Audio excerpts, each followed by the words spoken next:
The following is scheduled for one fall and is for the Universal Cruiserweight Championship. What is going on, guys? Welcome to the very next episode of the Wednesday Night Wars. Crazy things going on here tonight. Some things that are very specifically related to the SSU you are going to see tonight. So if you want to wonder if things matter in both shows, absolutely do. However, before we get into that stuff, TJ Mitchell getting his very first shot at the Universal Cruiserweight Champion. What's going on, Beast? Welcome to the show. What is happening, Prime Time? Welcome to the show. Guys, while we're out there and you guys are doing stuff, while we're getting this thing started, make sure you go out, share the video out to people so people know what's going on right now. Drop the like, share the videos. Oh, look at that. We got that all kinds of jacked up right now. Let's see if we can, a little better. Tis what it is. What is happening? JW Caliber, welcome to the show. Weapon X, the man, the myth, the legend, inside the SSU. Stuff getting ready to happen over there for him on that side, so make sure you check that out. I'm telling you, I think Weapon X is going to become a problem for the TCW, really trying to unite the SSU roster underneath him.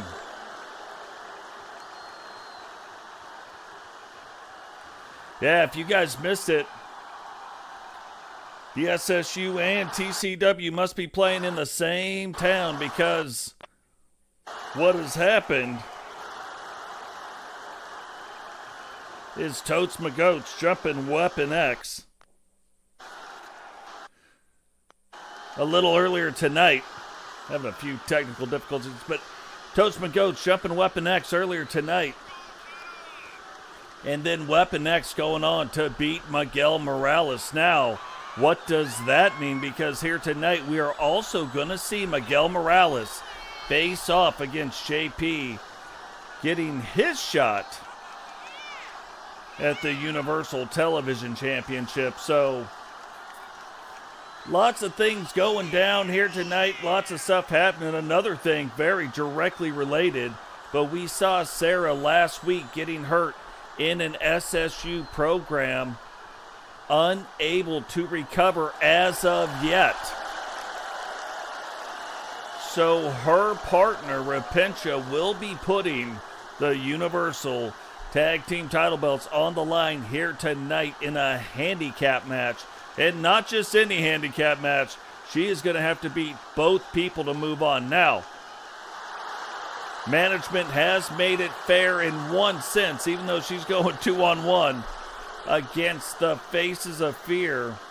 Only one can be in the ring at a time. So, but that's still, you still got to be taking on two people, and it's not like you can sneak a win. You're going to have to beat them both to retain those title belts. Introducing the challenger from Grays, England, weighing in at 176 pounds, TJ Mitchell. That's another thing you look at. And his opponent from Asgard, weighing in at 198 pounds, the Universal Cruiserweight Champion, the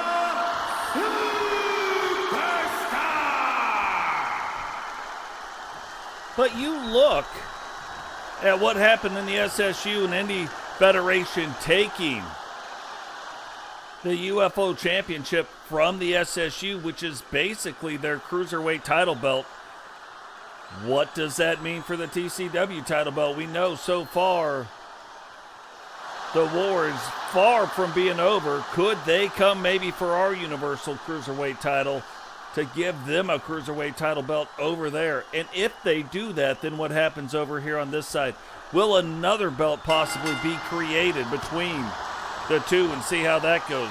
Don't know. Something we're definitely going to have to keep an eye on as we move forward. But right now, It doesn't matter what they're going to do because Dragunov and TJ Mitchell facing off here in the center of the ring. We have seen a lot of transformation going on about halfway through Season 6 with Dragunov, and now it finally looks like he's kind of settled on this look here. How long does he stay with it? We don't know, but TJ Mitchell getting his shot at a Universal Cruiserweight title belt. So will he be able to kind of jumpstart his career, kind of get things going? Been very quiet so far, but winning a Cruiserweight Championship definitely will get the spotlight turned on you. Or will Dragunov be able to continue to try to bring more stability to the Cruiserweight title belt? We also know that Dragunov has done a few things. Oh, look at that. 2 feet to the top of the scunion. Call me in the morning. But we also know that Dragunov has trained other wrestlers on this roster, one of them that we know. And it's kind of funny. You look, Dragunov, a Cruiserweight, training one of the biggest men in TCW, and that is Bobby O. So Bobby O's starting to see the success now with Dragunov's training, even though now both men on different brands. So definitely be interesting to see how that goes.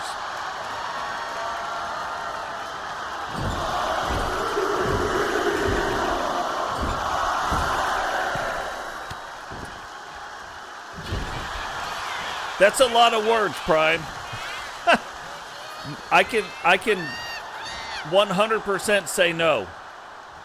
There will definitely not be a unified world Cruiserweight champion, but maybe there is a unified Cruiserweight champion. That's the thing with some of the things, you know, world championships kind of being thrown around a little bit. So you look at the television title, at one point WCW did call it the World Television Title Belt. And I think what ends up happening is it starts getting confused with, if everything's the world, what does that mean for the real world title? You know what I mean? So I know that there will not be a World Cruiserweight title belt, but there could be a Universal Cruiserweight title. That could be. And it couldn't be unified either, because what belt would it be unified with?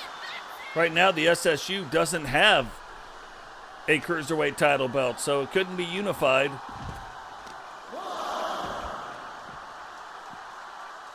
What is going on, Drew? Welcome to the show. Hopefully the Bay of Iffy's out there, even though they can't comment. Maybe it's playing live in the Bay right now.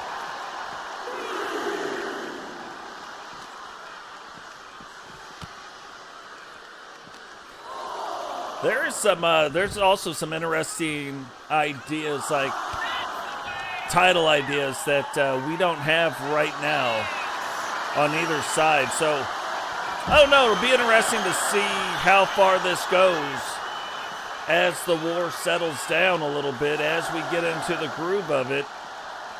What is that going to mean for the title belts?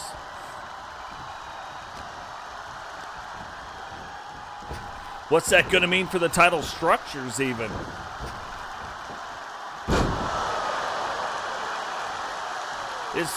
Is when 2K26 drop, is there going to be anything inspiring from that maybe creates a new pathway to go down? These two guys, now I would have bet at the beginning of this match that Dragunov would have came out here and just dropped the hammer on TJ Mitchell. Thanks, Drew. Really appreciate that, brother. Drew out there buying just about half the tickets up for everybody. Get you some of that. Now, what's crazy is a lot of universe information dropped today. There's some really cool things, a couple disappointing things, but there is more good than bad. Oh my goodness, look at this. Dragunov going up. TJ was getting up like he got up with a purpose, and I thought he was going to catch Dragunov riding dirty, but instead, Dragunov able to get in there, get the old Dragon Kanrana going. Huge power bomb, and that might make it all over, but the crying.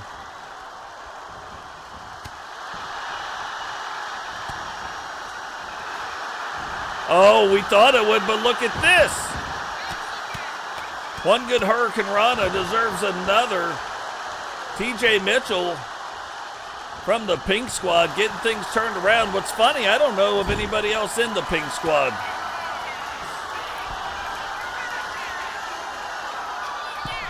Oh, do we have a brand new Cruiserweight champion?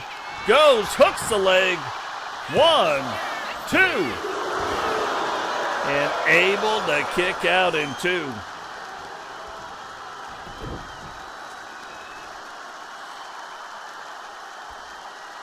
Now going after the base of Dragunov, and not a bad way to go. Right now we got Dragunov representing the Meltdown brand, and we got TJ Mitchell representing the Outbreak brand. And what's crazy is we saw the Outbreak brand win 5-4 in the last Wednesday Night Wars. However, there has been a pay-per-view or 2 since then. And right now, the Meltdown brand holds all but 2 of the title belts. So Outbreak really getting the opportunity tonight to try to win back some of those belts and come out again on top of this war. What is going on, Smoky Mountain Wrestling? Welcome to the show. Hooks the leg. 2, 3, and just like that, we have a brand new Universal Cruiserweight Champion. Here is your winner, and new, the Universal Cruiserweight Champion, TJ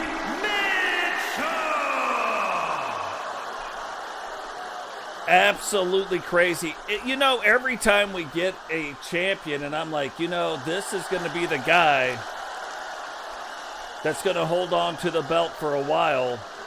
Something else happens. TJ Mitchell actually getting in now.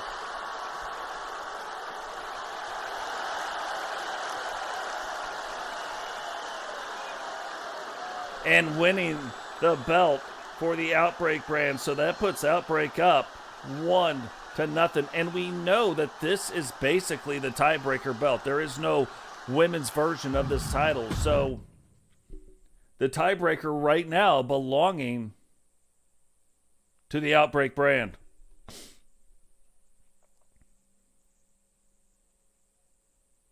Oh, wow. That's awesome. I didn't even realize Raw was in Tennessee tonight. Now, this is another interesting match. We started talking about some of the hardcore legends that are out there. And Mimi really considered the original hardcore legend. It's a 2 out of 3 falls match, and is for the Women's Hardcore Championship. Both hardcore title matches tonight will be a 2 out of 3 falls count match. They're both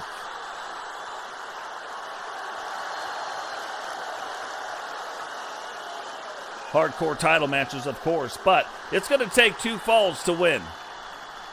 So Sid B getting that tonight. That's not typically a stipulation necessarily for the women, but it has been on the Wednesday Night Wars. So Mimi got her work cut out for her. But it kind of depends, We've seen Sid B beat Diamond Santos, Lexi Hart, Monica Monroe, and now going up against Mimi. You want to talk about building a resume, building a title run. It's not just that you defended the title belt 4 or 5 times, 6 times, 12 times, 85 times, right? But who did you defend it against? Was it the same person over and over and over, or were you kind of running down the who's who of the roster? Right now, that is exactly what Sid is doing. So slightly new look here for Mimi. And now, with the new way that we can do the hair colors, Mimi's one of those where I'm excited to see what we can do.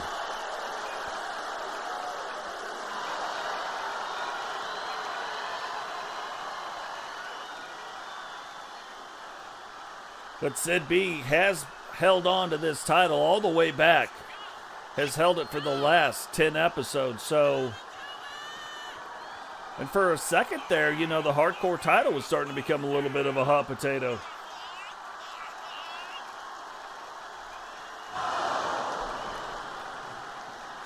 Man, I wouldn't want to be the cameraman ever when Sid B walks out or walks down the ring.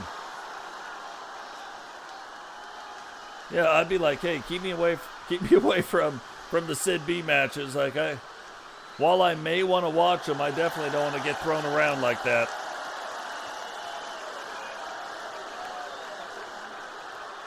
And we've seen a lot of Sid B in the tag division, but now really starting to establish herself already in season 7, winning the Universal Women's Hardcore title twice, and now getting on a run. Best run since Vanessa LeVay, and the best run since Monica Monroe. Introducing the challenger, from no place in particular, the Pro Wrestling Women's Extreme Fighting Champion, the Punisher, Mike Nye.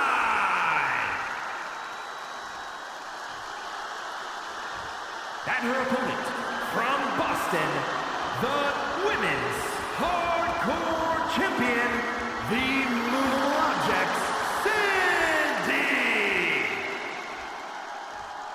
Look, Sid B got that digital dog patch on the arm. That is worn by a lot of people that are in the Bay of Iffy. The old digital jawboners.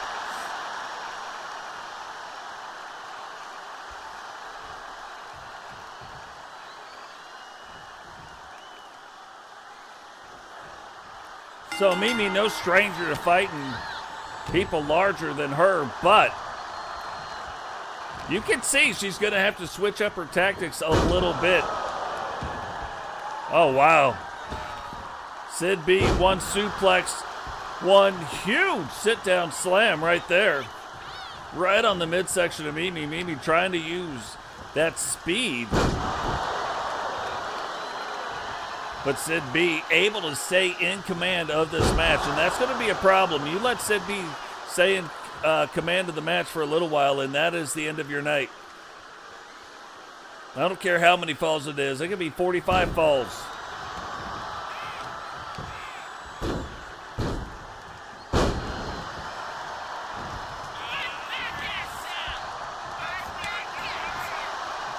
Maybe going after it again. You know, the trick is try to get Sid B on the ground, and then you got to keep her there. Do not let her back up, because again, you see what she's doing when she's on her feet. Right now, Sid B going after the mohawk of Mimi and staying in control of the match. Normally, you look at some of the larger wrestlers, they will kind of slow down the pace a little bit. They will try to take things a lot slower, but that is not what is going on right now.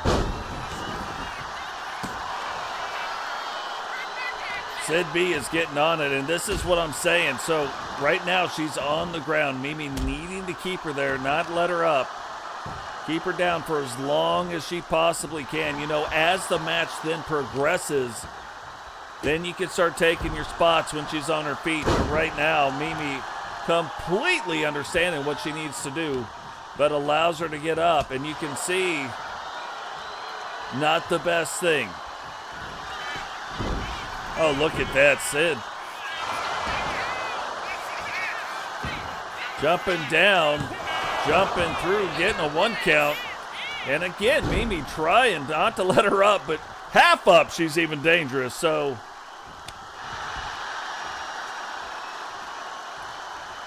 what's going on, Tim? Welcome to the show.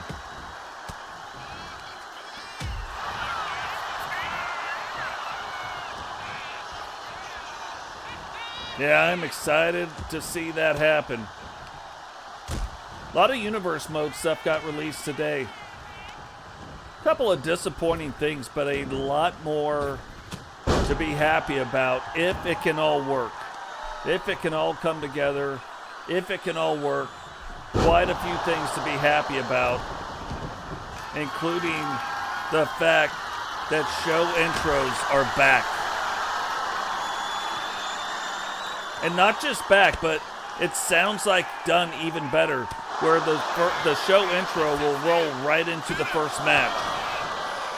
So I'm interested to see what it looks like. We don't know. It's just words that we've heard today, but it'll be interesting to see what that looks like if they give us an example. Oh! And look, I'm pretty sure, like, you can see where the referee's standing for this match, so the falls will count anywhere. And this is not where I would want Sid B. Sid B, like, she can injure Knight in a couple of moves in the ring, but she can definitely end them in two moves outside of the ring. And then you're going to let her get a weapon. I don't know. You know, I'll be like, hey, it's not fair, but this is why she is the current Universal Hardcore Champion.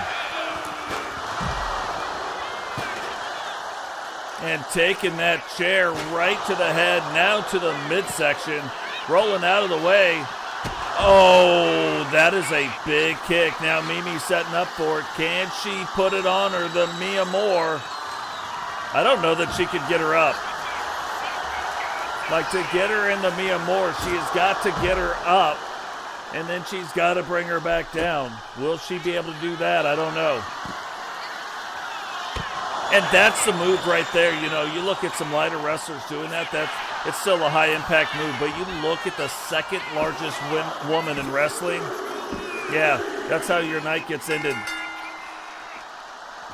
First fall going to Sid B.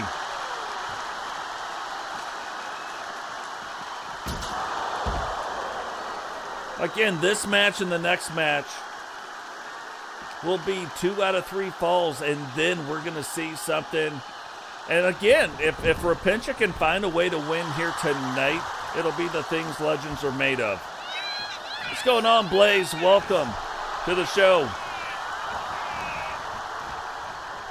I know most of you are, but if you are not, lots of stuff coming. You saw where Tim was talking about 2K26 who's getting ready to happen and drop, and it's coming out in 17 days. Well, the Cause Summit podcast is going to be happening very shortly as well. So make sure you're subscribed to his channel so you don't miss any time things like that happen. Oh, look, Sid B coming over here saying, hey, she's got something she wants to tell her. She needed the megaphone for it, apparently.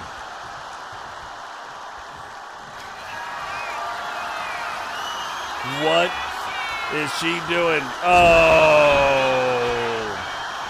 that has got to be the end of Mimi's night. 1, 2. What? How did Mimi kick out of that? Absolutely makes no sense. You want to talk? I don't even think Mimi realized she kicked out of it. You know, Mimi has been around since season 1, so when you start looking at the stuff she is doing, matter of fact, she's been around since episode 1. She is probably just wrestling on instinct as of right now, so absolutely next level stuff. And you can tell Sid B, she's getting a little tired right now. If Mimi can hold on, and more than we could have asked, but if Mimi could have held on, I wonder if she could have turned it back around. Here is your winner, and still Women's Hardcore Champion, the Movable Object, Cindy. So tying beating Vanessa LeVay now. And look, it's really hard, but we're seeing 2 really, really good runs happening right now with both hardcore championships. You're seeing Digital Dogs, who we're going to see next, but you're seeing Digital Dogs defending the belt a record 7 times now, like now holding the record by himself. Rated R2K did hold the record, but Digital able to beat Rated R2K to break the record, and now you're seeing Sid Beast starting to get on her own epic run. 3 title defenses, and again, this is coming in the hardcore division. With Digital Dogs, it's a 2 out of 3 falls count match. He said as long as he holds on to that title, that's the stipulation for him to defend it. The following contest is a 2 out of 3 falls match and is for the Universal Hardcore Championship. You look in the women's division. So Rated R2K defended it 6 times. Monica Monroe in the women's division defended it 6 times. Now Digital holds the record for both sides, but again, Sid B, this is the second longest women's title reign in the Universal Hardcore's history. So, can she start challenging a little bit? We're definitely going to see now, knowing that the Wolfpack dissolved ex-Wolfpack member Raymond Jones making his way down to the ring. And you want to talk about 2 guys with a lot of meat on the bone. This is going to be a fight.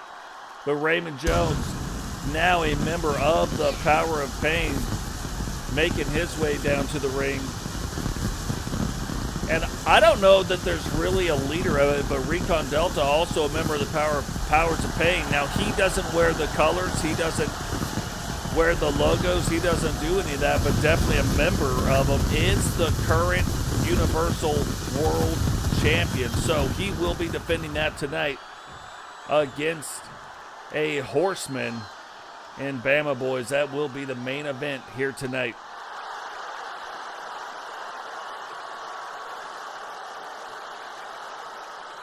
And look, I tell all of you out there, if you haven't downloaded the new Digital Dogs, I believe I got him uploaded before the big crash of 2K25 happened on me. Now I can't take the game online, but I'm pretty sure Digital's was uploaded before it crashed, and it's a completely new moveset, and it's a moveset that so far he has won. Totes has a brand new moveset on there that is next level. And Digital has a new moveset. I don't know that I'd want to download either one of them.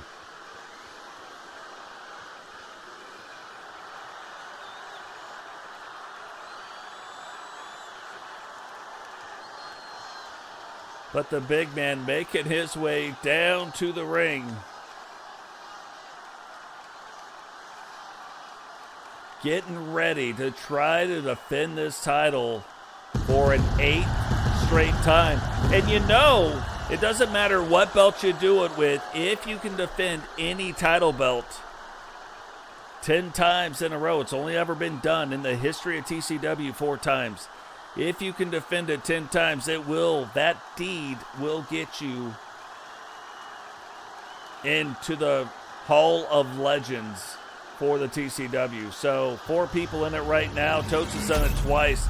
Ozzy has done it once. She's defended the title belt 13 times. Totes has defended 2 different belts 11 times, and Matt Storm defended the U.S. title 10 times. So, introducing the challenger from Raleigh, North Carolina, weighing in at 274 pounds, Raymond Jones.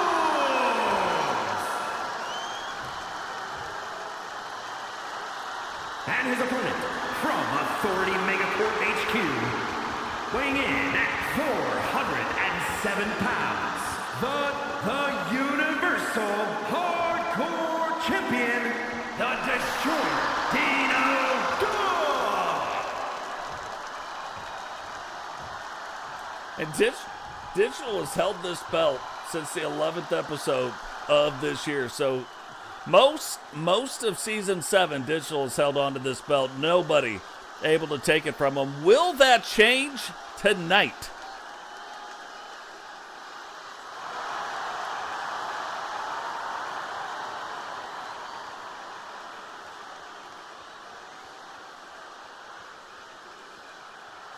He looks down at his elbow. He's like, oh, I don't even have anything. I'm just going to do it anyway. Now, you can see, even though Raymond Jones, very large himself, still not like the largest man in the TCW, the largest man in the SSU, the largest man in wrestling. Welcome back to the show, Beast. And we've talked about this. This is something that we've seen during this title run where Digital has been calling for that choke slam a lot more without delivering it, so that you don't know when it's coming. So when he's calling for it, you're not automatically like, oh, okay, I know it's coming. Now, most of the time you don't. I don't know when it's coming, so I don't know how anybody would know when it's coming. But one of those tricks, again, there he goes again. One of those tricks he learned from Hogan. He's calling for it. Is he going to do it here? No, Irish whip. Whoa, Irish whip and a big boot right to the chest of Raymond Jones. What is going on? Matt Storm, welcome to the show.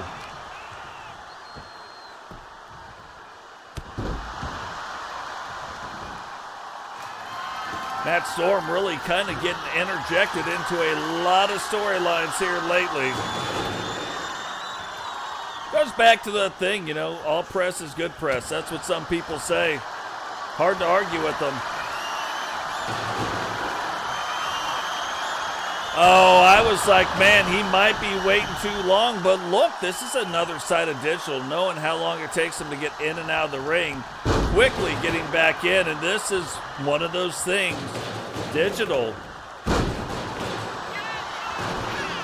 not just a power guy, really uses the brain, uses the computing power.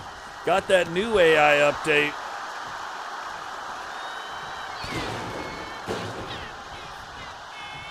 And threw him right on top. You can see the trash can now crushed in the middle of the ring.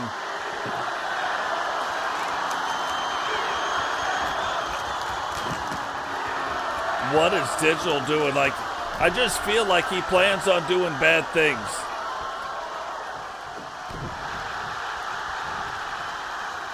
Well, he didn't appreciate that. We know that much. And I think Raymond is starting to understand there is a table down there. Don't let Digital, keep swinging. Yeah, swing for the fences until he stops.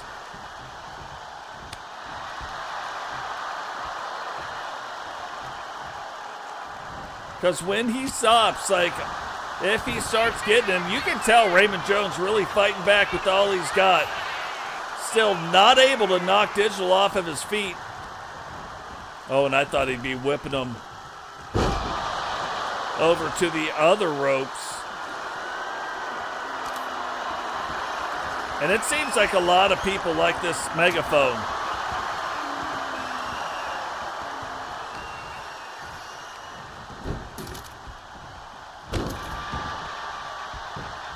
But again, you can kind of see a lot more Hogan influence in what Digital Dogs has been doing. It's like Digital has started to embrace that side. Oh,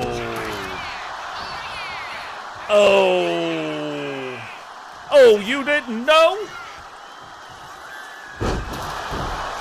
Well, that's not even his finishing move. Hooks the leg. 1, 2. But that'll sure knock the wind out of you. You put it on Frankie Two Fingers like that, and I'm probably done. It's all over but the crying.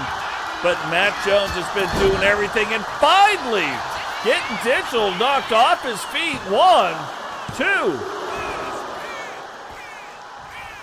And that was like a quick little, I don't think Digital expected that. Digital, like lately, has not been hitting his back very often. And that is his finisher. Is that gonna get him the first pin? Look at that. 1, 2. It's like whatever it takes, you know what I mean?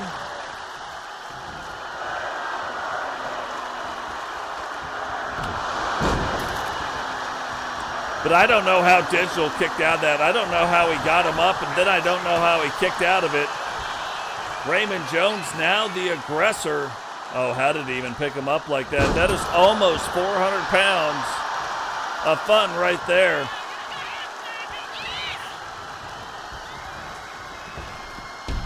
If I was the referee, I'd be scared being in the ring with these two big guys.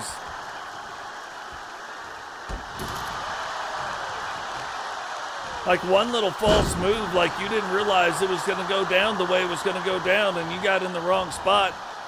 There'd be flattened referee for dinner.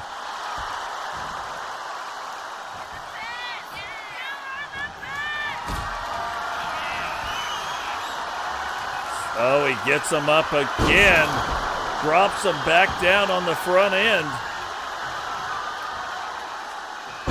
And that's probably what I'd be attacking too. Like if I was in the ring, one, Frankie Two Fingers wouldn't be in the ring, but if I was, I'd be going after the feet, go after the base.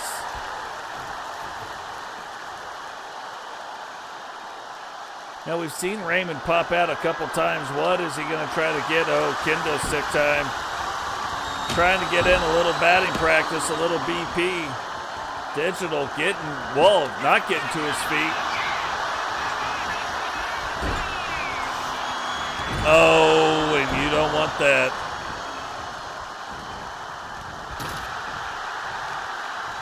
You don't want that. Because you think about a normal clothesline, like that would be one thing, right? But now you got a 400-pound guy coming, and you're stuck in the corner with nowhere to go. Only your body and that turnbuckle pad to stop what's about to happen. And what is this? Oh. Oh, he's trying to break. Doing the karate chop thing where, what? Oh, no. Oh, game over. I was going to say he's got to go for the pin now. 1, 2. The referee smacking Raymond Jones. How is Raymond even still in this fight? How is Raymond Jones even still in the fight? Well, he ain't now. He ain't now. 1, 2, 3. And typically, we've seen Digital end matches very quickly once he gets the first pin. Will we see the same thing here tonight? Gets a trash can. And what is Raymond doing? I don't think, oh, Digital can't even believe it. He's like, well, let me just wait for you. I'll wait for you down here.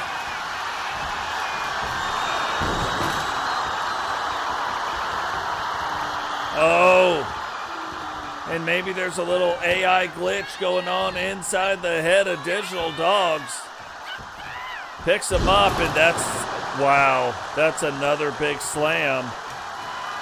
And now it's like Digital just taking his time, doing whatever he wants to do. Not wanting the camera time to be over. The ode to Hogan, but that just pisses Raymond Jones off. Raymond Jones now picking Digital up. Hits him again with his finisher. Hooks the leg. Did he just tie this match up? 1, 2. And I don't think anybody, since Digital has held the hardcore title, I don't think anybody has ever got, after Digital has got a pin back on Digital. We have seen one person pin Digital one time, then Digital, bam, bam. This has already gone longer than it usually goes in this double elimination style match. Oh, look. Raymond Jones has some big boy moves of his own. Now picking up that kendo stick one more time. Oh, and right over the head of Digital Dogs. What is going on? Solo, welcome to the show. Digital now fighting back. You came at a good time. We're going to see in the very next match, well, really the next two matches, very related to the SSU. Very related to the story.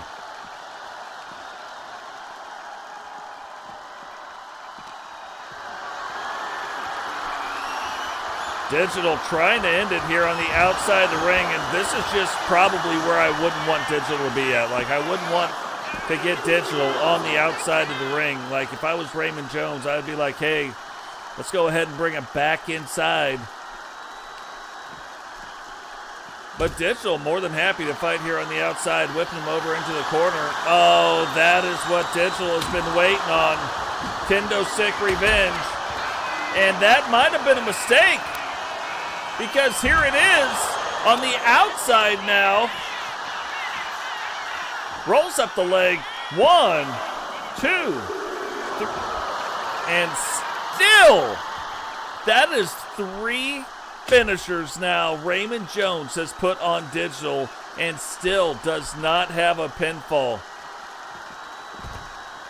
Plus Raymond, I would have whipped him right into that LED pole right there. See if that would have helped out a little bit. Raymond, though, we haven't really mentioned it. Blood coming out the side of his head. And you wonder, are they going to do anything with this table? Digital pulled that table out a little while ago. But Raymond looks like he's pretty content to stay away from it. Looks like he's pretty content not to be around that table.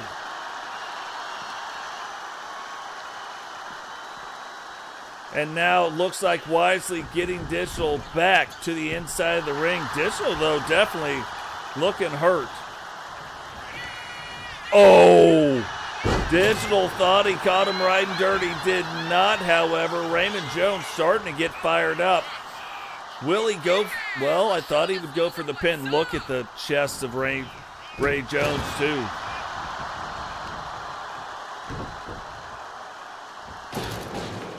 And this is the part where nobody has lasted this long with Digital Dog. So even though Raymond Jones down 1-0 right now in this match, nobody has lasted this long with Digital. This could be the thing where if he could stay in control, we said if he could stay in control or get chokeslammed, right? Almost got chokeslammed right on that garbage can. 2, 3, and Digital Dogs extends the streak to 8 hardcore title defenses. Here is your winner, and still the Universal Hardcore Champion, the Destroyer, Dino Dog. Just putting that record out even farther. Every win that you see him do is another win for the record book. So again, only 2 wins away from getting himself in the Hall of Legends. Will he be able to do that? We don't know. But what I do know right now is we saw Sarah get injured on an SSU show just last week. We talked about it at the top of the show. Now we're talking about it here because this is going to force Repentia to fight the Faces of Fear with the title belts on the line in a 1-on-2 tag team match.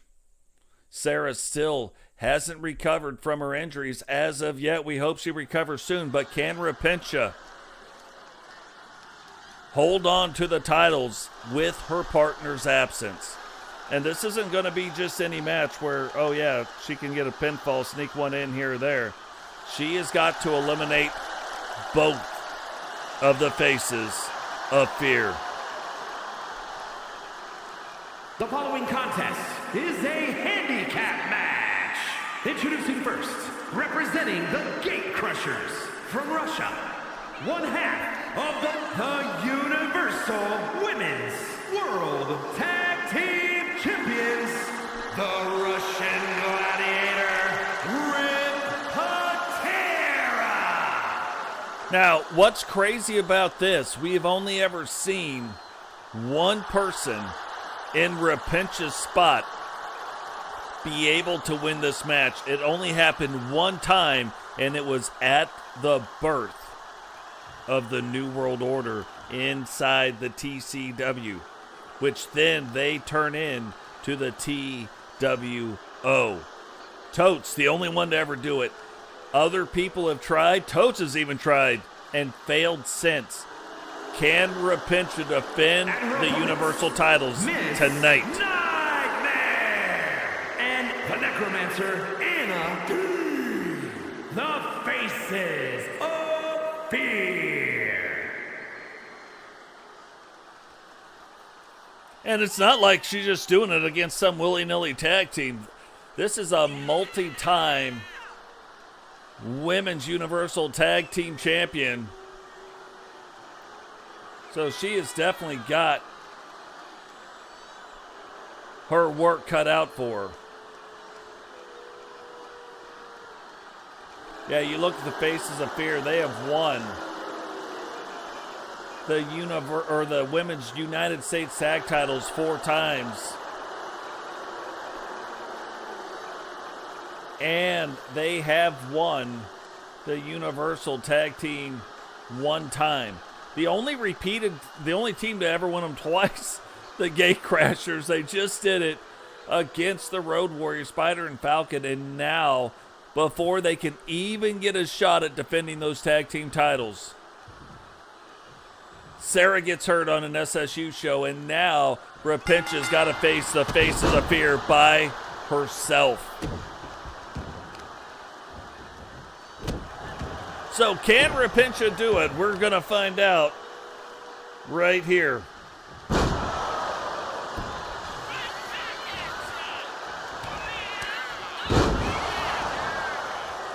You know, though, you look in the women's division and, like, there's plenty of women that would definitely be up for it.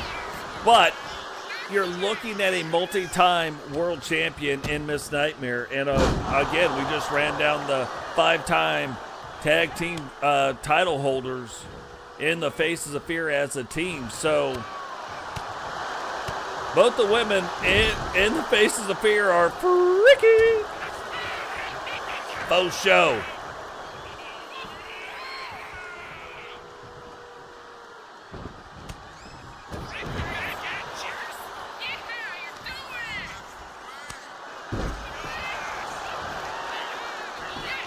Yeah.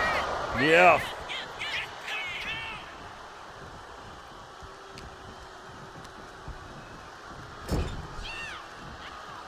Yeah, and look, that's hard to say what's going to happen with that as well. So definitely something to keep an eye on. But look at Rapincha right now, and I think Rapincha understands a couple things.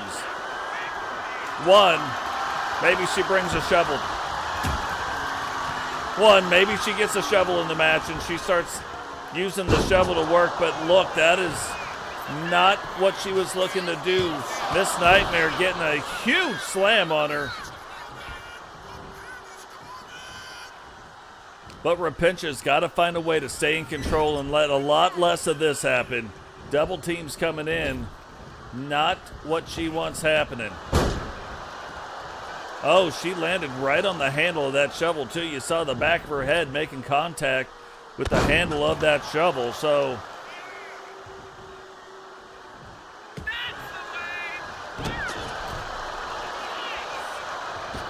but Rapincha getting it turned back around, and it's not just going to be about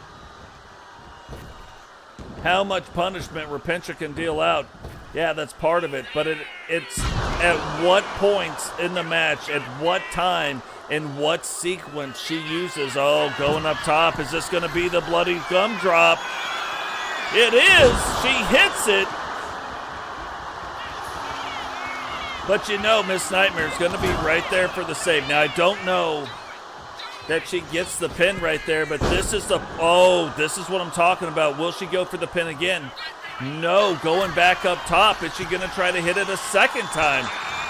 No, this time maybe something a little bit different. Double axe handle right again, right on top of that shovel. Thought she might have gone for the pin right there, but not going for the pin. Those are two pretty big moves back to back. And now going for the shovel. Is she going to use the shovel and go for the pin? No, finally Alana getting back to her feet, missing a couple of those shovel shots.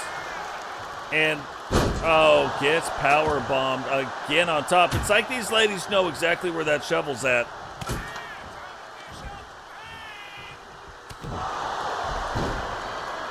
Oh, that is for sure. She won't have anything left in the tank, whether it's a win or a loss.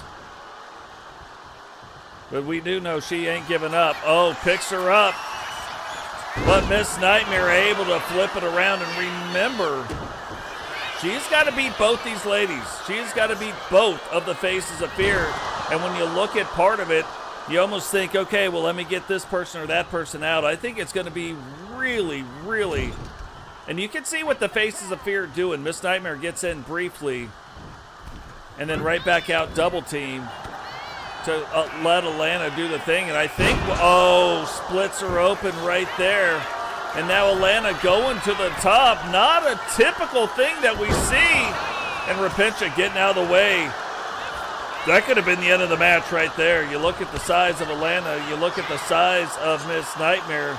And look at the size of Rapincha. And now Alana going after her with that shovel.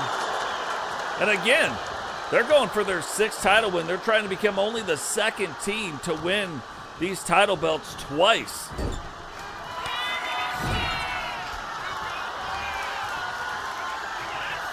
And what are they doing? Up to no good, you know that. Oh, that is some owie sauce right there. 1, 2, 3, and the Faces of Fear hit the Fearmonger to end the match. Here are your winners, Miss Nightmare and the Necromancer, Anna. The Faces of Fear. Now, you know, as soon as Sarah recovers, what is going to be one of her top priorities, and it's going to be going after whoever is holding these title belts. So, will it be the Faces of Fear? Will she be able to recover in time for that? And look at that. A 4-star match. You want to talk about, like, at the end of the day, I think there was a couple points where she might have been able to get Alana. Yeah, she made the save, but then she had those 2 moves where back-to-back, I mean, big power moves where it looked like she was going to be able to pin her. Didn't go for the pin for whatever reason, but I thought she might have been able to work that in right there and maybe come up and at least get one of them out. But Miss Nightmare tonight looked really, really good. So every time she got in, you could tell Rapincha a little tired from controlling the match, and then Miss Nightmare made it worse.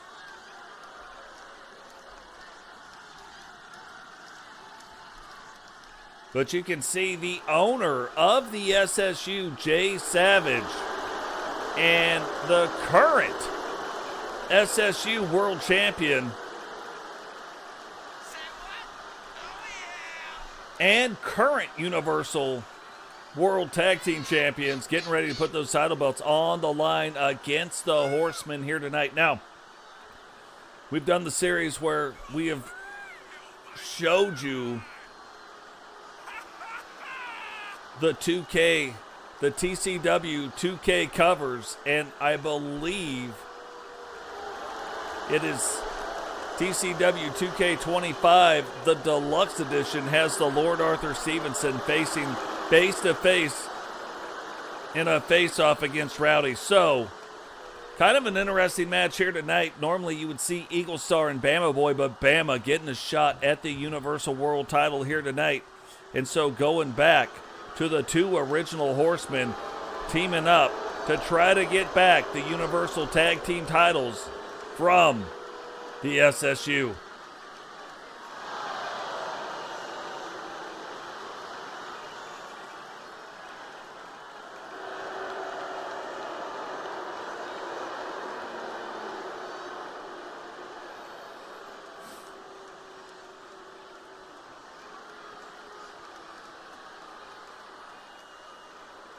And tonight, you can tell it is going to be the Lord Arthur Stevenson, not the Ripper. I know Totes agreed to put the title belt, the SSU title belt that he stole, on the line. And getting a little outplayed there when not the Lord came down, but the Ripper came down instead and absolutely dominated that match. Totes did everything he could do to fight him off, but the Ripper winning back the SSU World Championship. But that's not, like, it might be the same guy, but it is not the same guy as the Lord. You can tell there's something that gets flipped. A switch gets flipped when that happens. But tonight it will be the Lord who won these title belts with Jay Savage.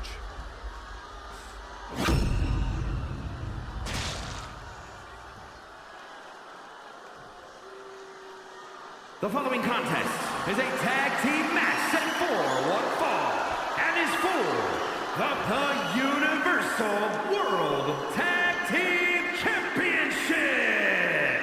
Introducing the challengers at a combined weight of 546 pounds, the All-Star Classic Champions, the final champ, Rowdy Hunt, and the Eagle Starman, the Four Horsemen.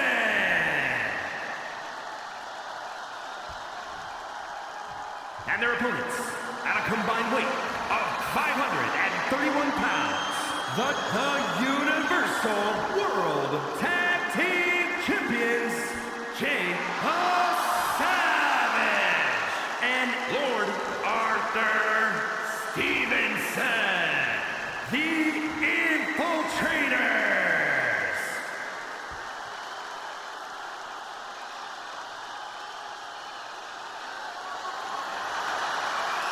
So, Universal Tag Team title belts on the line. Now, we haven't talked about it, but 4 matches have happened, and currently the Meltdown brand and the Outbreak brand are tied 2-2. Now, in this match, you look at the Horsemen. They officially represent the Outbreak brand, where technically the SSU represents the Meltdown brand here tonight. At least they will until the end of Season 7. Once Season 8 starts, contracts are where the contracts are. So, and don't get me wrong, Season 8 will just be, it'll feel like the beginning of the war. Things, though, are starting to get established. We're starting to get the battle lines drawn in this war. And what's that going to mean moving forward? We will definitely have to wait and see. But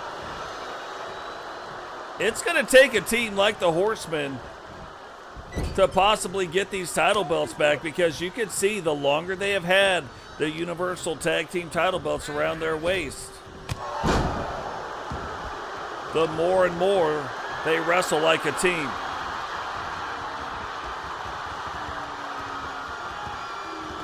In the beginning, like, it wasn't looking so hot. But then they got their hands on the belt. Then they lost it.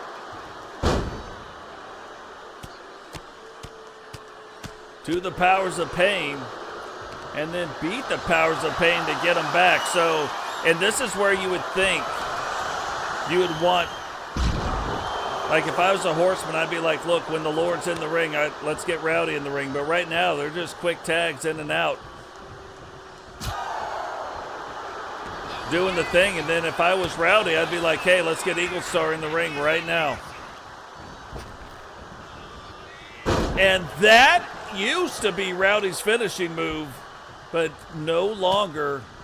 Now Rowdy has got a finishing move called the Dirt Nap.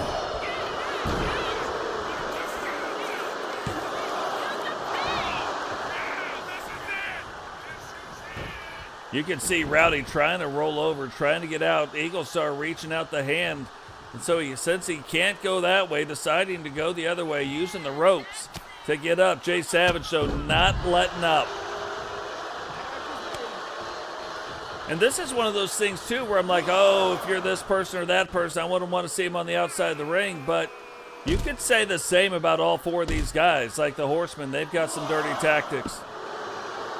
SSU guys, they got some dirty tactics, like getting them on the outside of the ring, not where you want any of them. And the champion's advantage, and this is only a 1 fall. This isn't like an elimination match. This is a 1 fall match. Referee up to a 5 count. With them holding the champion's advantage, they can win or lose. By a count out, the belts will not change hands. And that might be exactly what they're doing. I don't think Rowdy can get up in time. Oh, by the skin of his chinny chin chin. He gets back in the ring, but look, gets met by the Lord. Love me some pizza. You gotta love the pizza. Sentinel is the popcorn guy. Sentinel and Rebecca, they are the popcorn people. Tim's gonna be the pizza guy. Can Rowdy now get the Lord out of the way, get over, get a tag into Eagle Star, who has not made it in this match as of yet. Oh, he got him out of the way, but look, the longer you mess around, the more likely it is you're not going to be able. Yeah, look. The Lord stopping the attack and now turning it around again. And there was 2 different times, really, Rowdy could have got out of that match, but Rowdy not doing it. And look, far be it for me to tell any of these guys how to wrestle. What's going on, Gigi? Welcome to the show. Far be it for me to tell these guys how to do it or how not to do it. Just the announcer. But you would have thought, huge forearm right there. Oh, this time Rowdy does get in the tag. Eagle Star getting into the match, and you can see Eagle a little bit quicker. Definitely the smallest of the wrestlers. I'm shocked that he even got the Lord up like that, but that shows you what kind of gym time Eagle Star puts in. And a huge slam planted right in the center of the ring. Hitting him with a move I like to call the heart attack. Hitting him with the old cardiac arrest right there. You hit me with that, man. My heart is stopping. You better call somebody. 911 better be on your speed dial.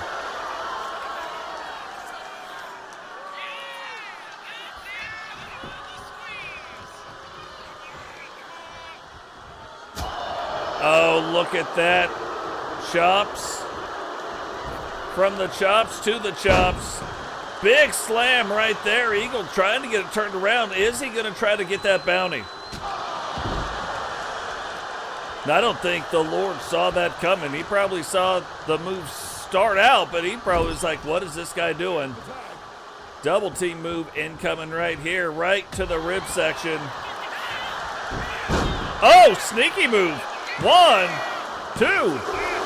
Hey, sneaky will get you a win too. Again, I'm telling you, it's 1 pinfall. We saw the Horseman almost involved in a countout, but now Rowdy in and in charge of this match. What is going on, El Toro? Welcome to the show.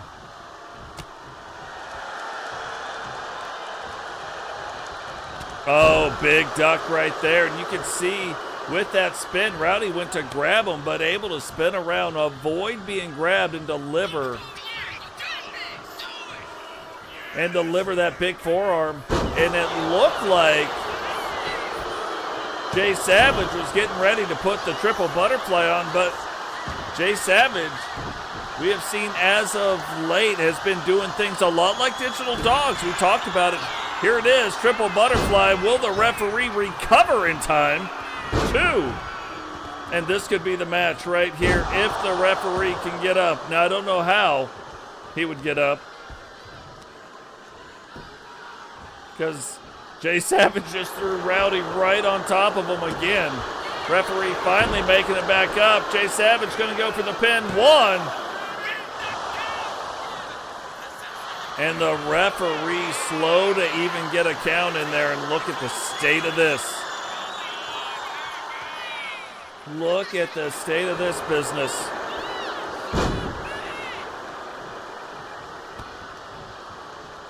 Four matches left after this one. We've got the women's television title will be on the line. The television title will be on the line. Women's Universal World title, followed by the main event. with the men's Universal World title. So lots of stuff still to happen. Lots of things could go down.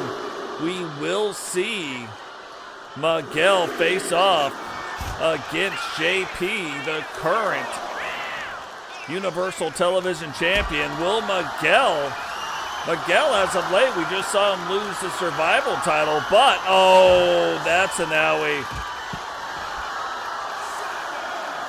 Rowdy, though, has got to get him back in the ring. Oh, Jay Savage blocks him, doesn't get in the ring. Will Rowdy realize what's going on? He does. I thought he might have been waiting, like, to get back out. Oh, that's a big slam right there. Are we about to see the dirt nap?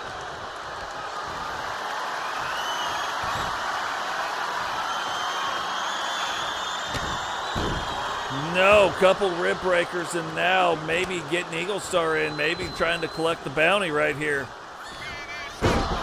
Eagle Star, great defensive move. Hooks the leg, one. What's going on, Eagle? Welcome to the show.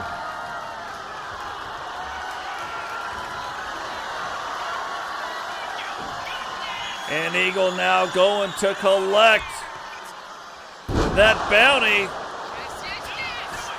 Hooks the leg, 1, 2, 3. And the Horsemen come out on top here tonight. Here are your winners. And the Universal World Tag Team Champions, the Eagle Starman, and the final champ, Rowdy Hunt, the Four Horsemen. What's crazy about this is those two were the original Horsemen that got everything started. Even though Rowdy, now the leader of the Horsemen, started out as the Arn Anderson type, started out as the enforcer of the Horsemen. Huge fallout between him and Totes happened. They both went their separate ways, started a whole bunch of ruckus and a whole bunch of stuff. Rowdy coming back to the Horsemen to become the leader of the Four Horsemen, and right now there's only 3 of them. But again, we've talked about it where they're not going to be referred to as the Four Horsemen. They'll still hold up the 4, they'll still do that, but they are now just the Horsemen. So absolutely crazy. But Universal Women's Television title on the line. Current champion Witcher will be facing off against Bobby Hart. Is scheduled for one fall and is for the Universal World Television Championship.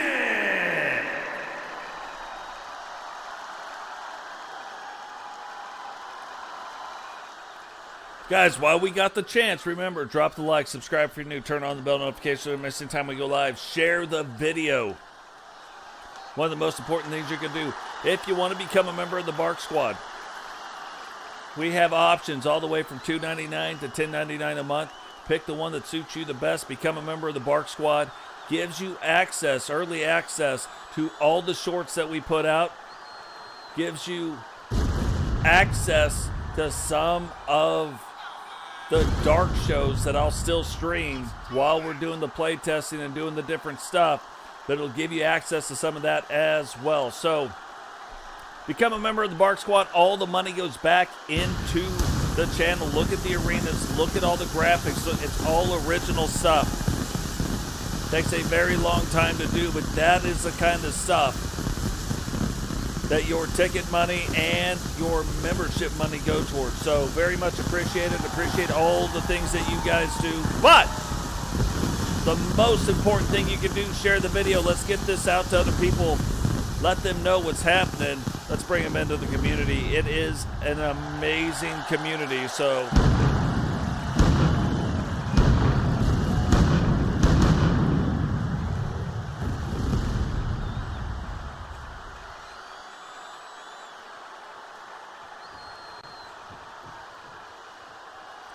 THF, the Hart Foundation, all new graphics there, but now the Witcher making her way down to the ring. And it's funny because this is where it all started.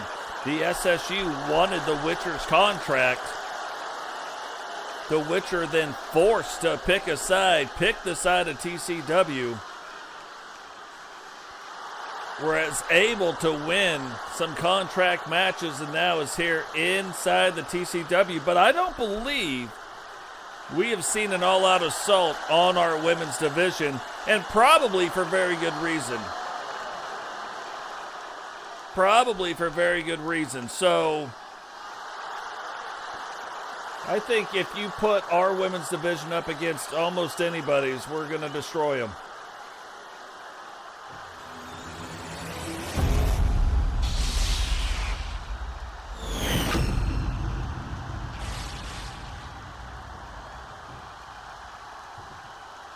Introducing the challenger from Winnipeg, Manitoba, Canada, Bobby Hart. And her opponent from the Queen City, the Women's, the Universal World Television Champion, the Witch, Tony Cox.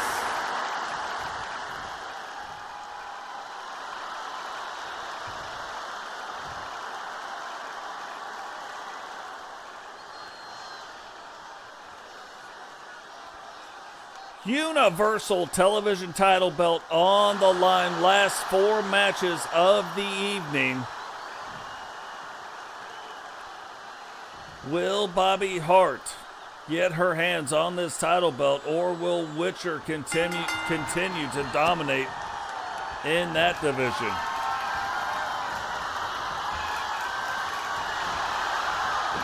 Witcher actually a 4-time world champion. Bobby Hart television champion. Bobby Hart a 1-time television champion. But Bobby Hart and Witcher both winning Universal World titles as well. So very established. But is it going to be that technical style of Bobby Hart like her brother? Is it going to be the technical style, or is it going to be more of the style of that barroom type brawling, or maybe the dark arts? We have seen Witcher use both things, and that is what has made her a 10-time world champion here in the TCW. So, and that's only one of 2 people to ever do it. Both of them in the women's division. You've got Ozzy, you got Witcher. Those are the ones.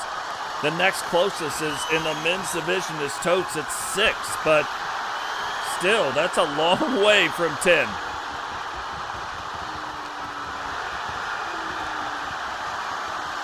You can see Bobby Hart really wanting to kind of slow it down,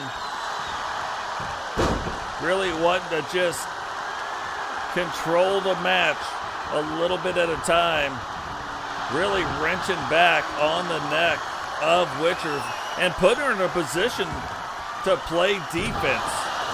And when you're in that position, when you're wrestling, you're on the bottom, really, you start expending a lot of energy trying to, even though you know you're not the one doing the moves, but you're fighting back, trying to hold off some of those moves, and it can really start taking it out of you.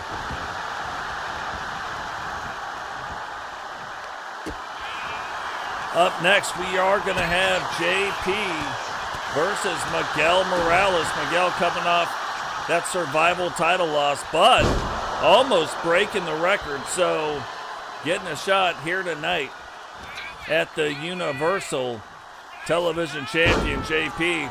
And there's plenty of stuff going on between him and Miguel, JP and Miguel in the SSU. So, wow.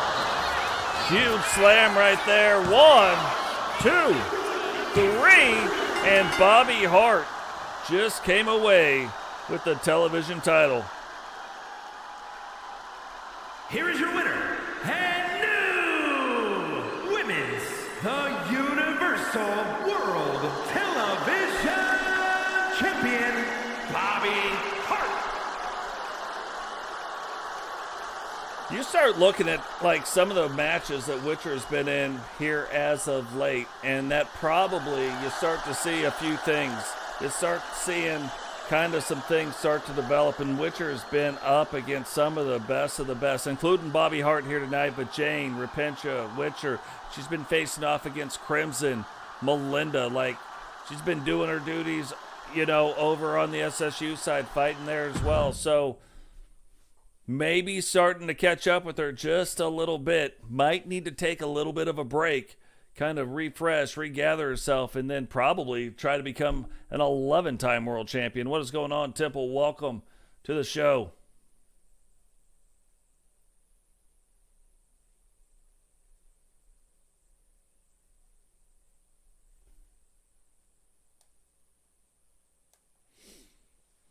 It's pretty good.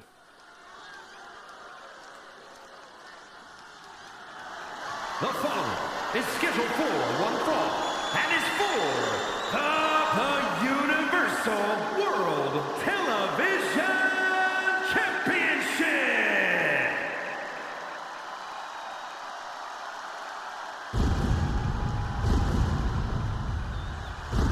Final 3 matches of the night. Miguel Morales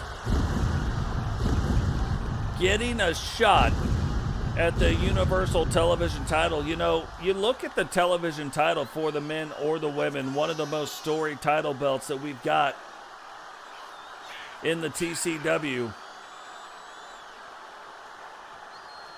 A lot of people before really going on a world title run for any of the brand belts, it starts with this Universal title.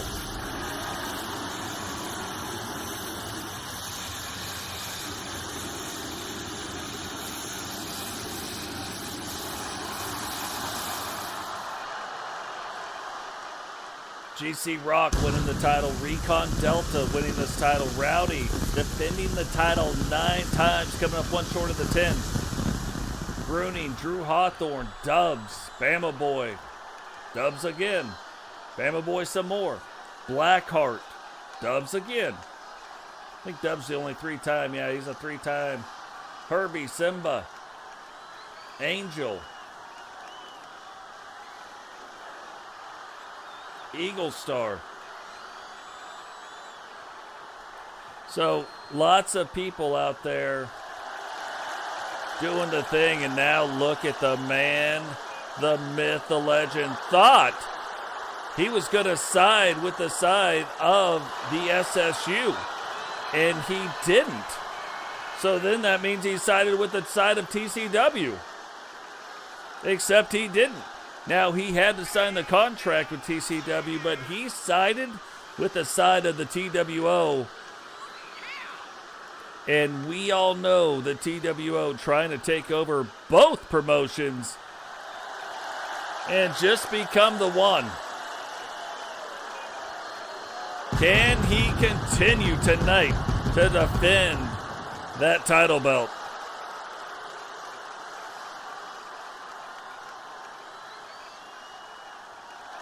Probably wonder why he's wearing the suit, you know what I mean? But JP, businessman, likes to be doing some stuff. Was the VP of Rowdy, now possibly the vice president to Digital Dogs.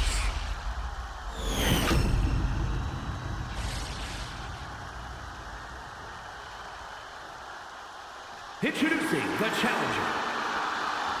From Houston, Texas, weighing in at 228 pounds, Mighty Michael Morales.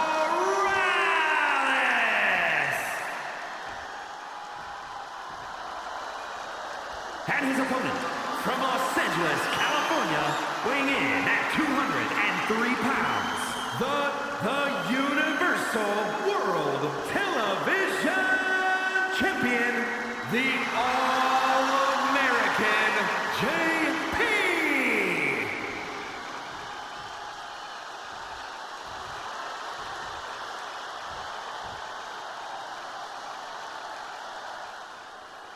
So we saw Miguel leave the survival match pretty fast. Like, in a state that I was like, I didn't even believe it happened the way it happened. Now we see him getting that shot here tonight. Did he do that to prove it? Look, I won that title. I won the Survival title. I defended it one time.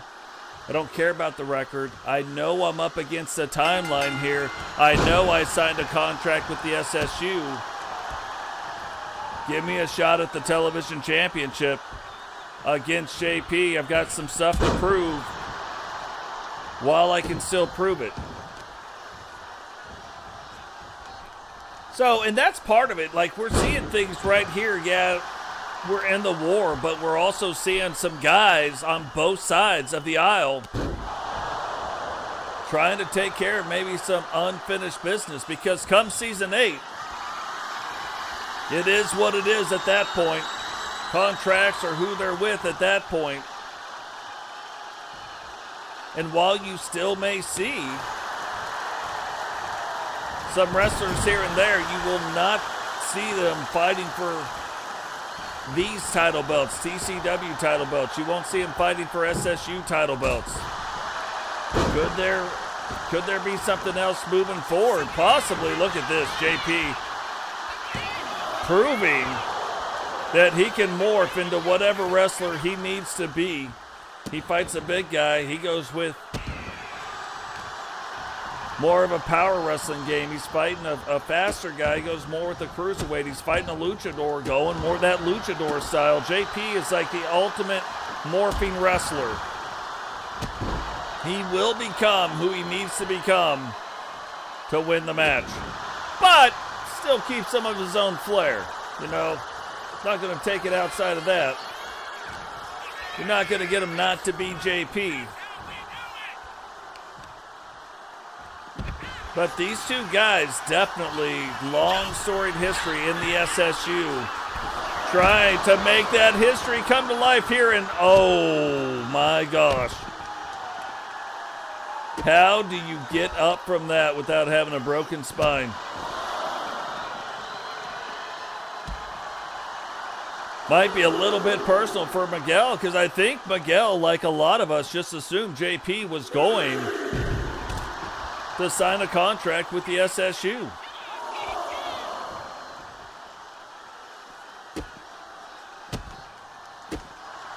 And we've talked about, you know, when we start talking about contracts, TWO is the one faction that can fight for belts on both sides of the aisle. Oh, kind of connected a little bit with one of Miguel's knees, but both knees taking the full brunt of that miss. Oh, look at that. He did the old Miguel Morales. Gave you the old 3M right there. But now Miguel's starting to make that comeback, and I would have thought, you know, either one of these guys on the outside, I wouldn't have wanted it to be JP on the outside. But Miguel definitely kind of turning things around on the outside of the ring and now setting up for it. Can he become the champ? JP says no, sir.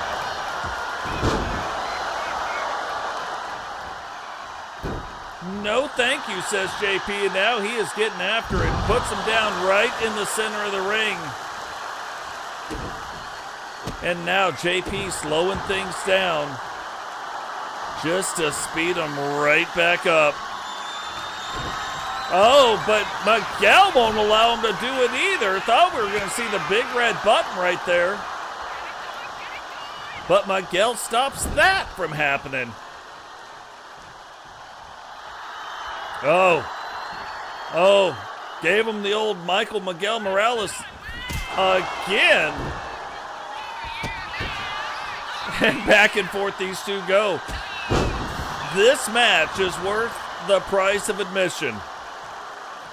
If you're like, man, I wonder if I should buy a ticket to this or not, now you know. Belle Biv DeVoe. And here we go. Will he get it in? Will he push it? Big red button. Open the nuclear codes. Rolls up the leg. 1, 2, 3.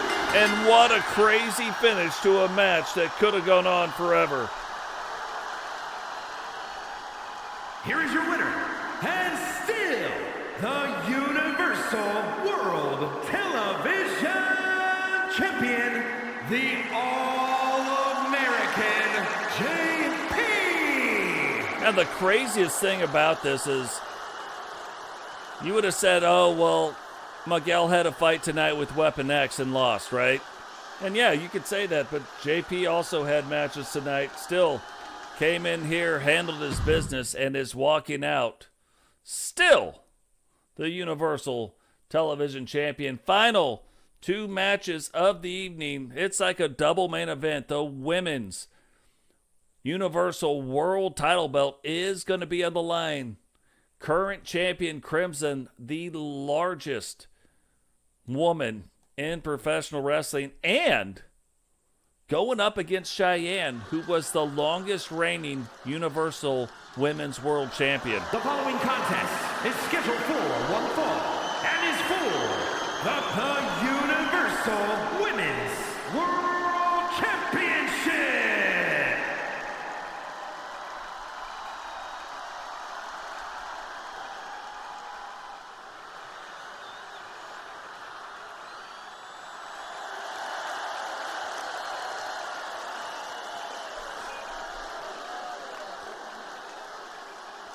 You can tell Cheyenne looking like she has got a brand new attitude and she is ready to go tonight.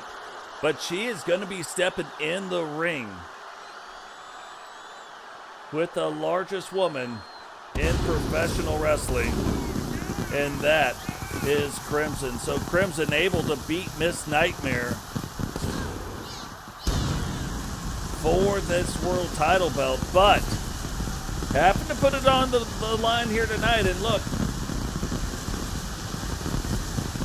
Crimson, or Cheyenne, is used to fighting against larger women. Maybe not necessarily the size of Crimson, but when she was on her epic run, she did defend this title belt against Crimson and won.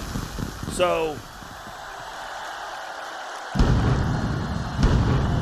I don't think Cheyenne's going to be in her head here tonight, worried about, oh, she's the largest this and the largest that. Maybe Crimson might be a little bit in her head. Now, I don't think it's the same Crimson that she'll be meeting here tonight, but still, she knows she can beat her, and sometimes that confidence right there is all you need to get by.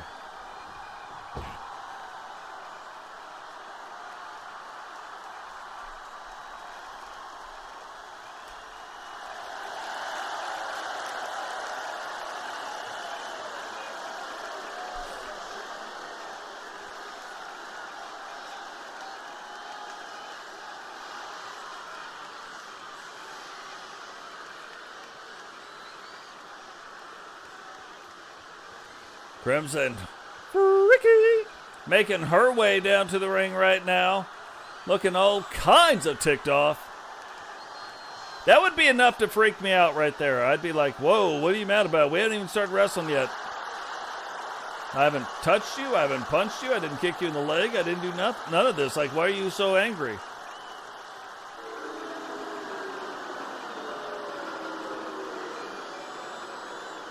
But can Crimson start to make a statement? We've seen Crimson win some titles, but Crimson not used to holding on to title belts for a long time. We'll see her defend them once or twice and then typically drop them. Will that change with the Universal Women's World Championship?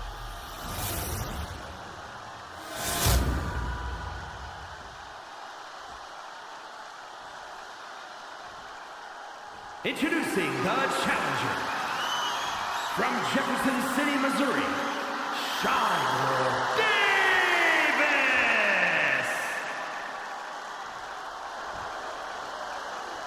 And her opponent from your darkest fears, the Universal Women's World Champion, the Monster Crimson.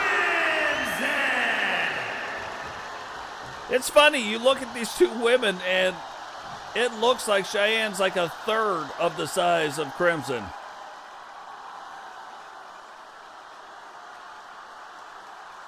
And for Chili Vox kids, you know what I'm saying?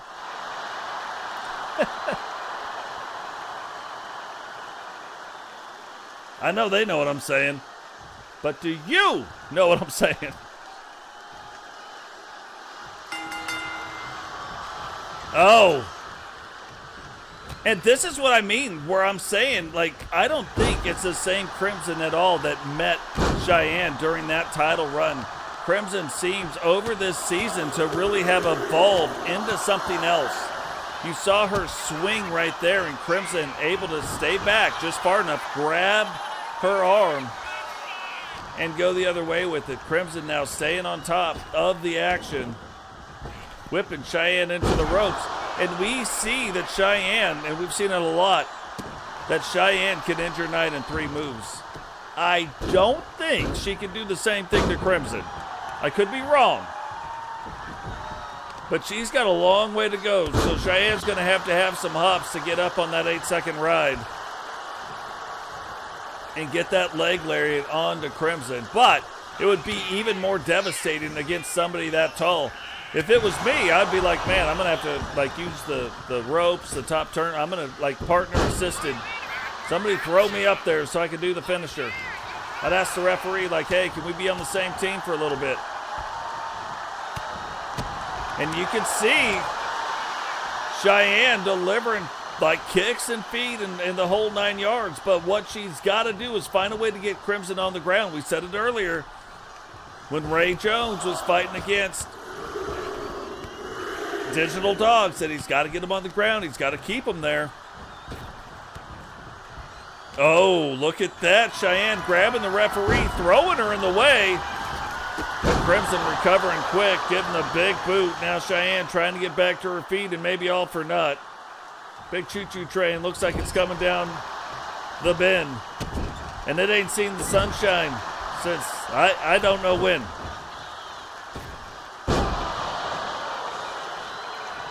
But right now, Crimson dominating this match. Cheyenne has got to find a way to withstand this attack, this onslaught, and get in control, hoping that maybe Crimson is going to wear herself out.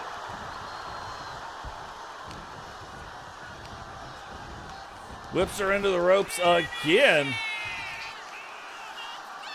Oh, and another big slam. Like, I don't know. Again, I'm telling you, I think this is a different monster. This is a different animal than any of these women have seen in the women's division. Oh, Rosquedios. Oh, thought she was going to go for a ride. Oh, and look, was she trying to get the 8-second ride put on her? Maybe, but I think running up to her was like, wow, I don't know. That is way too far. Unable to make it up. Like, she's going to have to do something where maybe she uses her knee to jump up. Like, I don't know. She's going to have to find a way. And Cheyenne somehow kicks out in 2. Oh, look at this. Referee was like, hey, you're too big to be doing that. Like, she might have let Cheyenne get away with it. Cheyenne reaching up, somehow getting her foot up, and there it was. She put her foot right on her knee to get up and hit that. Using that, and oh, hooks the leg. 1, 2. That is the sequence. Can she hit the final thing in it? And if she does, can she come away with the win? Oh, look at that. Just like I said, used her knee again to get up and over the top. Hooks the leg one more time. 1, 2. I'm telling you, Crimson is a different animal. That would have put every other wrestler out, except maybe Iffy. Melinda. We saw Melinda kick out. Well, we've seen Witcher do some crazy stuff too, so. But that's why when you start talking about like the champions, Crimson trying to get her name in there, calling for it. Can she get it in? And if she does, this has got to be it. Oh, look at that. It looks like Cheyenne is out on her back. 1, 2. And somehow or another, after 2 and 99/100, Cheyenne finds a way to kick out of that huge power slam, that huge choke slam. Uh-oh. Ah. Oh, brain duster right there. Oh, referee got in the way. And Crimson now taking her to the outside. Remember, Crimson does have the champion's advantage in this match. She is the current Women's Universal World Champion.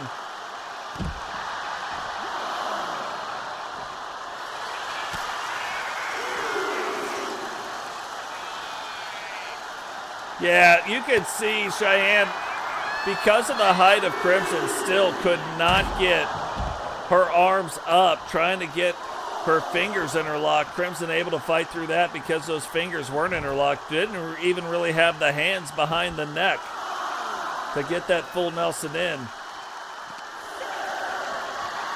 How did she just pick her up? Oh, the back of her head. Now, she's got to get in and reset this count unless Crimson's going to get in.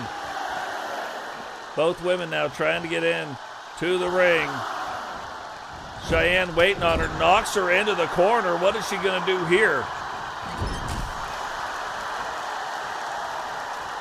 Yeah, that's what I would do too. Same thing, I'd be using the ring for everything I could. Cheyenne wrestling a really smart match, but is it going to be enough? Hooks it. And still finds a way to kick out, and Crimson is like, man.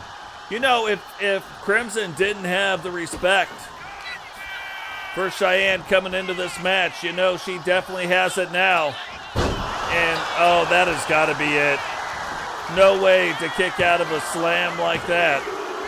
Even though that wasn't her finisher, you look at all the big moves that had happened, and Crimson coming away, defending the Women's Universal World title. And still, the Universal Women's World Champion, the Monster Crimson. You know, like, you look at the top women in the women's division, and it's hard to say there's only 5 of them. You know, there's more than that. But you look at Ozzy and Witcher and Crimson and Cheyenne and Melinda G. Like, I'm telling you, I don't think there's too many promotions that has a women's division with that kind of depth. And we could keep going. I bet you right now the people in the comment section could probably name 5 more women. That's how deep it is. So absolutely crazy. But here we go. Final match of the night. Bama Boys facing off, getting a shot at the Universal World Championship title belt that Recon Delta currently holds. The following is scheduled for one fall and is for the Universal World Heavyweight Championship.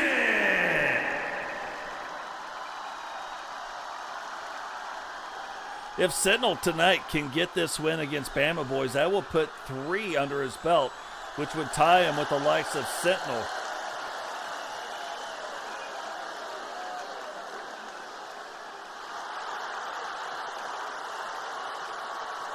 And really would tie him for the longest run of an actual TCW wrestler.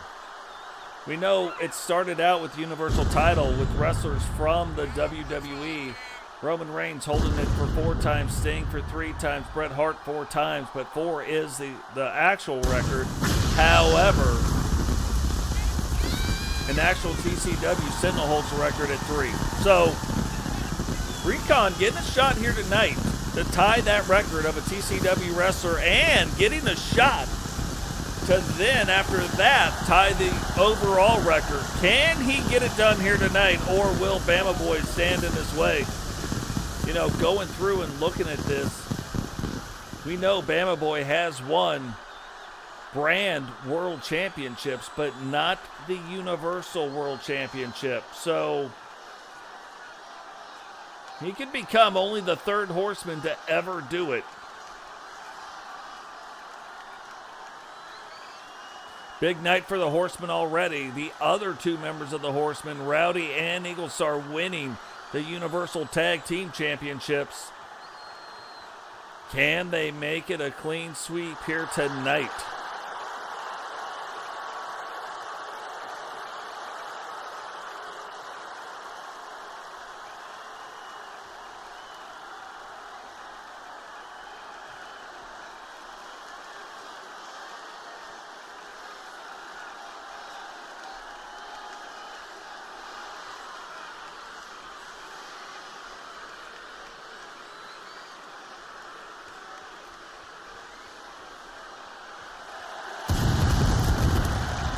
And two, the Outbreak brand already winning the night.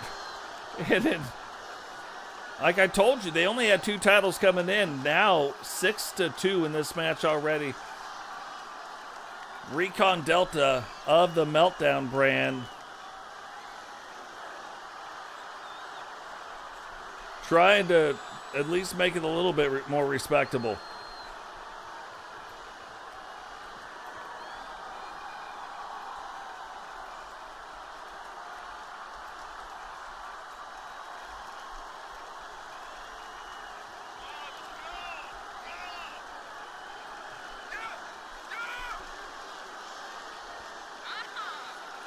So, and I told you, he's a part of the Powers of Pain, not necessarily the leader. I don't think they have a leader. Maybe he is the leader. We don't know.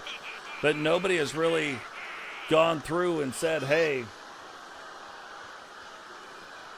this is the leader or not the leader, but doesn't wear the badging of the Powers of Pain. So it's interesting in that fact, in that respect, and maybe he's just waiting before he does it.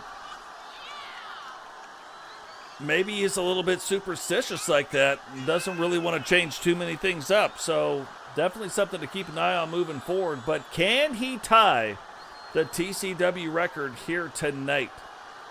Will he get a shot moving on to tie the overall record and then possibly take that record back from the WWE?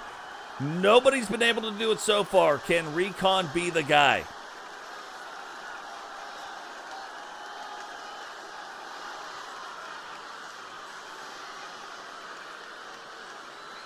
One thing's for sure, definitely takes his time getting down to the ring. Like, he's like, you are not going to be rushing me getting down to this ring.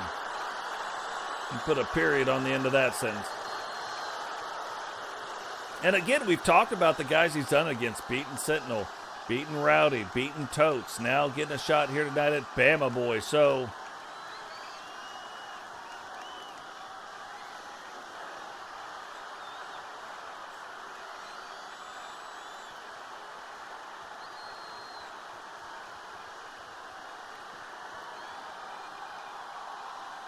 definitely savoring the moment, though. And look, sometimes that's what you got to do. You know what I mean?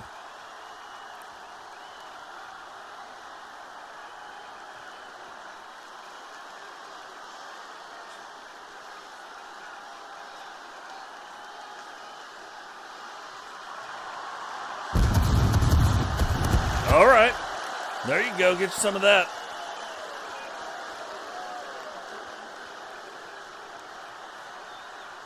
Bama's got to be like, man. And think about this. Let's say Bama came out and like he's fired up. He's got the adrenaline going. He's ready to go. With as much time as Recon has taken to get down to the ring, you got to think maybe a little bit of the edge of that adrenaline starts to wear off. Maybe a little bit of that adrenaline Now it's almost like a downer where now Bama's got to be like, oh, man, I got to get back into this match. Introducing the challenger. From Huntsville, Alabama, weighing in at 240 pounds, Palmer Boy!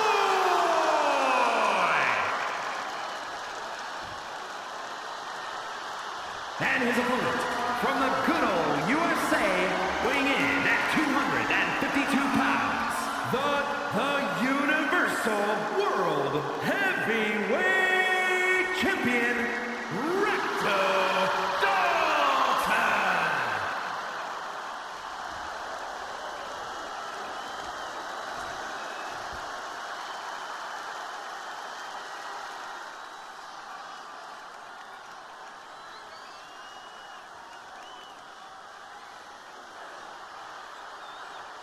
Final match of the evening.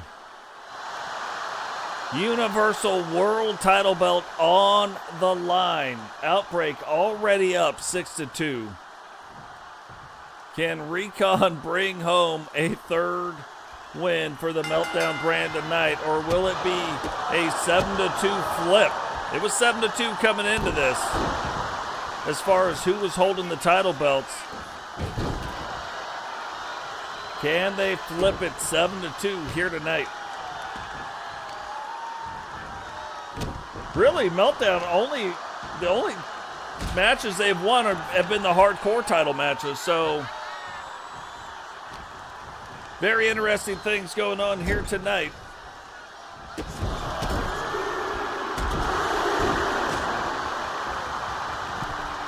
Alabama trying to take it coast to coast and post to post. Hooks the leg. One. And see, that's the thing. You start looking at the way wrestling is going down, the way this and that's going. You know, yeah, you might get in and scout a few things, but you can kind of scout power wrestlers. You can scout this, you can scout that. But Bama has such a different style of wrestling. It's not really cruiserweight. It's not really speed. It's not really light heavyweight. It's not really a heavy. It's just a mix of a lot of different things. And he is all over the place all the time. And then before you know it, you're getting hit with the roll tide and the match is over. And you're like, what just happened?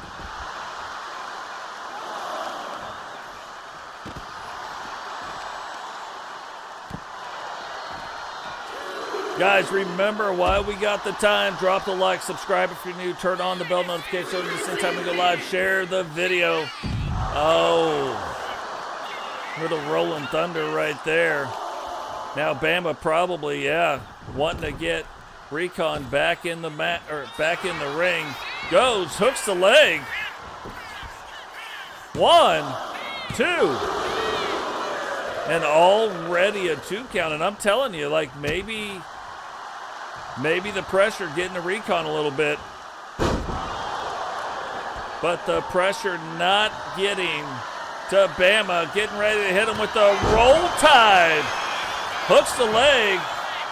1, 2, 3. And we have a brand new Universal World Champion.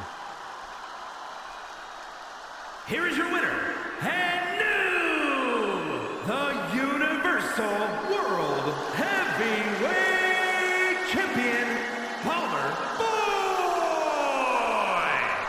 That is absolutely crazy. Maybe there was something wrong with Recon. Maybe that's why he was taking his time getting down to the ring. But the very first Universal World title win for Bama Boy, becoming only the third horseman to ever do it. Not that there's been that many horsemen, so that's still pretty good, but only the third horseman to ever do it. But guys, that is going to do it for us here tonight. Remember, when you're out there in the world and you're looking around, you're doing stuff, the world does a really good job of dividing us already. Don't become a part of that. Don't buy into the hype of all of that. We do a good enough job by ourselves. Don't let the folks do it to us. Sometimes people need to see the way. Sometimes they need you to be the leader and show them a better way to do it. Don't ever let your excuse be, well, they were mad at me, that's why I did it. That's dumb. Just dumb. Don't give people that kind of power over you. So go out there, be leaders in your community, be leaders like you are here in this community. And from everybody here at the Totes My Goats Wrestling Network to all of you out there, really appreciate everything you guys do, and we will catch all of you in the next one. Peace.